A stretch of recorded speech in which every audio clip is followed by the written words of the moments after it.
కొంతమంది ఏంటంటే దేవుని వాక్యం బయలుపరచబడుతున్నప్పుడు దేవుని వాక్యం ఆయన వద్దకొచ్చి, అయ్యా నువ్వు ఈ విధంగా బ్రతకొద్దు, అయ్యా నువ్వు ఈ విధంగా చేయొద్దు అని అంటే, నువ్వేట్రా మా చెప్పేదే, నువ్వు చెప్పే ఎరే ఈయన లేపేస్తా పోలా. కొంతమంది ఎలా ఉంటారంటే, మరి మన యోహాన్ గారు, బాప్తిస్మం ఇచ్చే యోహాన్ గారు వచ్చి సహోదరుని భార్యనే ఉంచుకున్నాడండి. యూరోదయ దగ్గరికి వచ్చాయి, తప్పు, దేవుడు దీనిని అంగీకరించడం, ఇది వ్యభిచారం అంటే, అవునా, అరే తప్పే, దేవుని ధర్మశాస్త్రం కూడా ఈ విధంగా చెప్తుందే, పొరుగు వారి భార్యను ఆశించొద్దని చెప్తుంది, ఇది వ్యభిచారం అంటుంది, ఇది జారత్వం అంటుంది, కాబట్టి నన్ను సరి చేసుకుంటా అన్నాడా? అనలేదు. తన హృదయాన్ని కఠినపరుచుకుని యోహాన్ని చెరసాల వేయించి మరి హెరోదియా కోరిక నిమిత్తం తల నరికేశాడు. చూడండి, దేవుని వాక్యం ఇది నాయన మంచి, ఈ విధంగా నువ్వు వెళ్ళు అని అంటే ప్రజలు వినేలా లేరు ఈరోజు. అసలు వాడిని లేపితే పోదేమో అంటే, నీతిని సత్యాన్ని ఏది మంచిదో దాన్ని సమాధి చేసేస్తే పోలా. మరి సౌలు కూడా అదే విధంగా దావీదు లాంటి మంచి వాడిని చంపేయాలా, ఆ విధంగా తన హృదయాన్ని నింపుకున్నాడు. ఎందుచేతనో తెలుసా? దేవుని వాక్యం అనే కట్టడలకు తను విధేయత చూపించలేదండి.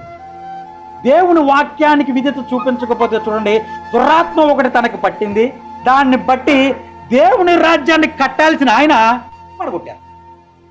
కాబట్టి ప్రియులారా, మనం తెలుసుకోవాల్సిందంటే దేవుని కట్టడలు ఏవైతే ఉన్నాయో ఆయన యొక్క వాక్యము మన పాదములకు దీపము. ఆమెను హల్లెలూయా. చూడ, మనం ఎటు నడవాలో మనకు తెలియదు కాబట్టి మనం ఈ చీకటి గల ఈ యొక్క లోకములో వాక్యం అనే యొక్క జ్యోతిని పట్టుకుని మనం ఏం చేయాలంట? వెలగాలంట. ఆమెను. అయితే చాలా మంది వారి హృదయాల్ని కఠినపరుచుకుంటున్నారు.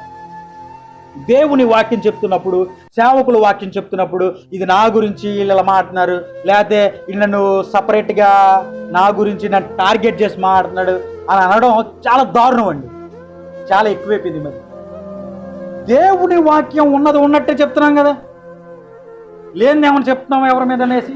అయితే ఈ వాక్యము వచ్చి, నాయన నువ్వు ఈ విధంగా ఇక్కడ సరిగ్గా లేవు అని యోహాను గారి వెళ్ళి హెరోదుకు చెప్తే సరి చేసుకోవాలా లేదా?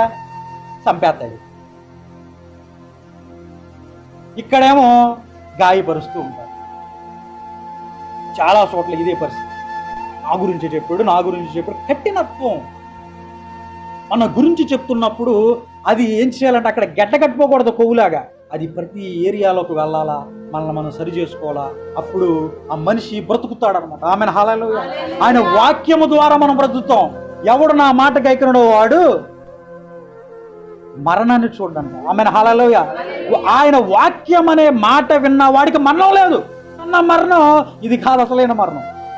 జస్ట్ 60 ఏళ్ళు 70 ఏళ్ళు శాశ్వతమైన మరణం గురించి నేను మాట్లాడుతూ ఉన్నాను. మనం కట్టబడాలా, మూర్ఖత్వపు స్వభావాన్ని మనం విడిచిపెట్టుకోవాలి. సేవకులు ఏదైనా చెప్తున్నప్పుడు దానికి లోబడాలి. మరి ఆహాబు అనే ఒక రాజు చాలా దుర్మార్గుడండి. ఏలి అనే ప్రవక్త వచ్చి, గో ఆహాబు, ఈ సంవత్సరంలో మంచైన వర్షమైనా రాదు, చూసుకో కబద్దార్ అని అంటే, అవునా ఏంద్రబాయ్ నాకు ధమకి ఇస్తున్నావు, నాకే ధమకే ఇస్తావు అని చెప్పి ఎవరైతే ప్రవక్తలను ఆ ప్రవక్తలందరూ చంపడానికి ఆయన చూస్తూ ఉన్నారు. ఏలియా దొరికితే చంపుదామని చూస్తున్నాడు. చూడండి ఎంత దౌర్భాగ్యమో పరిస్థితి. ఇప్పుడు దేవుని వాక్యము చెబుతూ ఉంటే, దేవుని వాక్యం ఈ విధంగా బ్రతకండి బాబు అని చెబుతూ ఉంటే, ఏంద్రాబాయ్ నాకు చెప్పేది, ఈ చెప్పేవాళ్ళు లేపేస్తే పోలా. ఇది పరిస్థితి. నేటి సంఘంలో ఉన్న పరిస్థితి ఏంటనంటే, నేటి విశ్వాసుల పరిస్థితి ఏంటనంటే, దానికి లోబడరు అని చంపేస్తే పోలా.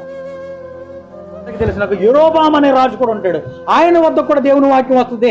వచ్చి ఏంటంటే, బాబు యెరోబాము నువ్వు చేసే పని ఏంటయ్యా? బలిపీఠం దగ్గరికి వెళ్ళి నువ్వు దూపం వేస్తావా? ఏం పని ఇది? నువ్వు నీ సామ్రాజ్యం మొత్తం నాశనం అయిపోతారేగా. నీ యొక్క సంతతి వారి కానీ నువ్వు కానీ చచ్చిపోతే పాతి పెట్టడం కూడా పాతి పెట్టరు, కుక్కలు తింటాయి నిన్ను. ఒకవేళ నువ్వు పొలంలో పడ్డావనుకో, కాకులు గెద్దలు తింటాయి. కబద్దారు చూసుకో, దేవుడు చెప్తున్నాడు అని దేవుని సేవకుడు వచ్చి చెప్తే ఏమంటాడు తెలుసా? అని పట్టుకోండిరా చంపేదామని చెప్పి చెయ్యి చాపుతాడు అనమాట. ఏ చెయ్యి అయితే అతను చాపుతాడో ఆ చెయ్యి అంతా కుష్టు రోగం వచ్చి అలాగే ఉండిపోద్ది. ఎలా ఉంటాడు? కుష్టు రోగం. అయితే ఆ చెయ్యి ఆయన తీసుకోవడానికి రాలేదు. చూడండి, ఎందుకు ఈ ప్రజలు వినట్లేదు? ఇది ఇక్కడ నాకైనా మీకైనా ఇక్కడ ఉన్న సేవకులు అవ్వచ్చు, విశ్వాసులు అవ్వచ్చు, అన్ని ఈ వాక్యం అందరికీ, మనందరికీ, మన అందరం కూడా దీన్ని అన్వయించుకోవాలి. ఏంటంటే దేవుని వాక్యం ఏం చెబుతుంది, దాని ప్రకారం మనం జీవిస్తున్నామా లేదా? ఇదే దేవుని యొక్క సారాంశం, ఈ వాక్యం యొక్క సారాంశం. Amen hallelujah. చూడాలి ప్రజలారా, వీళ్ళు హృదయం చాలా కఠినముగా మన హృదయం ఉంచుకోకూడదు. వాక్యం ఏది చెప్తుందో దాని ప్రకారం వెళ్ళాలి. విక్కుటముగా మీరు ఒకరినొకరిని ప్రేమించుకోనండి, ఒకరినొకరిని సహించుకోనండి. మీకు ఏదైనా తగాదాలంటే ఒకరినొకరు సహించుకోవాలంటుంది దేవుని వాక్యం. మనం ఆ విధంగా సహించుకోవాలి. కఠినం చేసుకుంటే సౌలు వలె ఉంటుంది మన పరిస్థితి. కఠినం చేసుకుంటే ఆహాబు వలె ఉంటుంది పరిస్థితి. కఠినం చేసుకుంటే యెరోబాము వలె ఉంటుంది పరిస్థితి. కానీ దావీదు కఠినం చేసుకోవాలా. నాతానని ప్రవక్త వచ్చాడు, అయ్యా 100 గొర్రెలు ఒక ఆయనకుంటే ఆయన 100 గొర్రెలు వదిలేసి ఒక్క గొర్రె ఉందయ్యా పక్క ఆయనకి, ఆ గొర్రెని తీసుకెళ్ళి చక్కగా కేమా చేసి బిర్యానీ చేసి బంధువస్తు ఆయనకి ఎట్టాడయ్యా అంటే, అవునా దావీదు అన్నాడు, అవునా అని చంపేలైతే. అయితే నువ్వు కూడా చచ్చిపోవాలయ్యా అన్నాడు నాతను. అదేంటనంటే, మరి నువ్వు చేసింది అదే కదా. బెత్షెబా విషయంలో నువ్వు చేసింది ఏంటి? తన భర్తను ముందు పెట్టి చంపించేసావా? తనతో వ్యభిచారం చేసావా? ఇంత దుర్మార్గం చేసినప్పుడు నువ్వు చచ్చిపోవాలిగా. వీడేంట్రా ఇట్లా అంటున్నాడు అని చెప్పి ఈయనకి అధికారం ఉంది అక్కడ. ఈ ప్రవక్తను తీసుకెళ్ళి జైలు వేసి మంచి పోచేయండిరా, నాకు వ్యతిరేకంగా మారినాడు అన్నాడా? కానీ సౌలు అన్నాడు, యెరోబాము అన్నాడు. అంటే హృదయ కాఠిన్యమును బట్టి వాళ్ళు వాక్యానికి వినరు.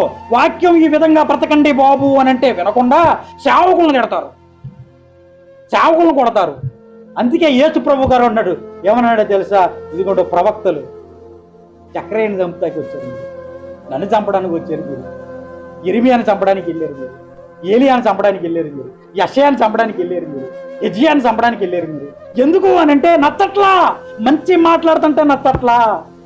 అరే దేవుని వాక్యం ఈ విధంగా చెప్తుంది, ఈ విధంగా బ్రతకండి బాబు అని చెప్తే నచ్చదాలకే, నచ్చకపోగా వాళ్ళని చంపేయాలని చూస్తారు.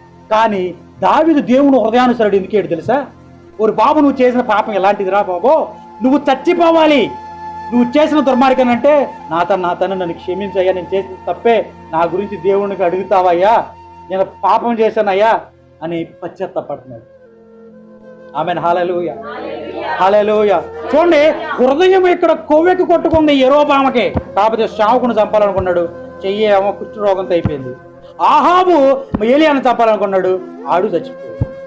సౌలు చంపాలనుకున్నాడు, ఆడు చచ్చిపోయాడు. కానీ ఇక్కడ దావీదు ఒక్కడే నిలిచిపోయాడు చరిత్రలో. ఈరోజు మనందరం మాట్లాడుకునేలాగా యేసు ప్రభు సంతానం కూడా ఆయన ద్వారా ఎందుకు వచ్చింది తెలుసా?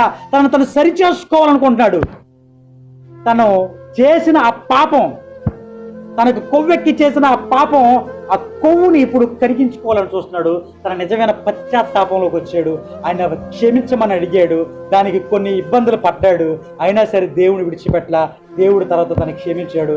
తనకు మారుగా సొలొమోనుని మరి దేవుడు రాజుగా ఇచ్చాడు. తనగా రాజ్యము ఆ విధంగా కొనసాగింది. ఆమెను హల్లెలూయా. ఎప్పుడో తెలుసా? సేవకులు చెప్తున్నప్పుడు, లేదా ఎక్కడో మీటింగ్లో చెప్తున్నప్పుడు, ఏదో వాక్యం చెప్తున్నప్పుడు, ఇది నా గురించి అంటున్నాడు కాబట్టి నేను ఈ చర్చకి రానేక, లేకపోతే నన్ను ఐడెంటిఫై చేసాడు కాబట్టి నేను ఇక్కడికి రాను. అది యెరోబాము స్వభావం, లేకపోతే ఇది ఆహాబు స్వభావం. కాబట్టి ప్రియులారా, దేవుని వాక్యము మనలో పని చేయకపోవడానికి, మనం అభివృద్ధి పరచబడపోవడానికి కారణం ఏంటంటే ఇది బండైపోయింది. హృదయం బండైపోతే ఎలా ఫలిస్తావు? అందుకే ఇర్మియా ప్రవక్త అన్నాడు, నా మాట అగ్ని వంటిది కాదా, బండలు బద్దలు కొట్టు సుత్తి వంటిది కాదా అన్నాడు. ఆమెను హల్లెలూయా. ఈరోజు అటువంటి కఠిన హృదయం మనలో ఉన్నట్టయితే ఈ వాక్యం చేత మనం పగలగొట్టుకోవాలి. పగలగొట్టకపోతే ఏది ఫలించదు. రాతి నేల మీద తీసుకెళ్లి విత్తనాలు చల్లండి, మీరు చల్లి ఎరివేయండి, లక్షల ఎరివేయండి, మొలుస్తుందా? ఎందుకు మొలవదంటే రాతి హృదయం, కఠిన హృదయం. కాబట్టి దేవుని కోర్సు లోపలికి వెళ్ళవు, దేవుడి వాక్యం లోపలికి వెళ్ళవు. కాబట్టి ప్రియులారా, బండను పగలగొట్టండి, ఫ్రీ అవ్వండి. దేవుడు ఏం చెప్తున్నాడు అదే చేయండి, సిలువ వేయబడండి, మిమ్మల్ని మీరు తగ్గించుకోనండి. అదే సూత్రం. క్షమించండి. మన మాట, మన తీరు, మన హృదయం, మన నడవడిక మంచిగా ఉండాలి.